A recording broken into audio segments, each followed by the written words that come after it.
ದಿನಗಳಿಂದಲೂ ಒಂದೇ ಕುಟುಂಬದವರಂತೆ ಹೋರಾಡುತ್ತಾ ಬಂದಿದ್ದೇವೆ. ಕೃಷಿ ನಾವು ಪ್ರೀತಿಸುತ್ತೇವೆ, ಅದನ್ನು ಉಳಿಸಿಕೊಳ್ಳಲು ಹೋರಾಡಿದ್ದೇವೆ.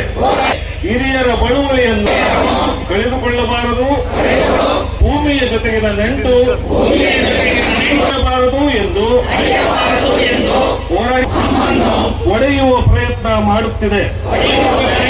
ಸರ್, ಇದಕ್ಕೆ ಡಿಸ್ಪ್ಲೇ ಪ್ರಯತ್ನ ಮಾಡಲಾಗುತ್ತಿದೆ. ಇಲ್ಲಿ ಕಾಣ್ತಿಲ್ಲ, ನಿನ್ನ ಕೈ ಡಿಸ್ಪ್ಲೇ ಆಟ ಇದೆ. ಕರ್ನಾಟಕದ ಸಮಸ್ತ ಜನ ಸಂಘಟನೆಗಳ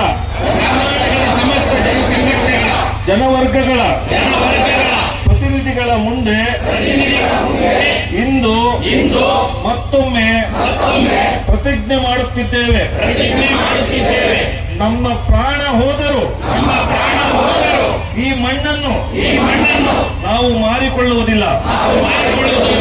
ನೀವೆಷ್ಟೇ ನಮ್ಮನ್ನು ಕಾಡಿಸಿದರು,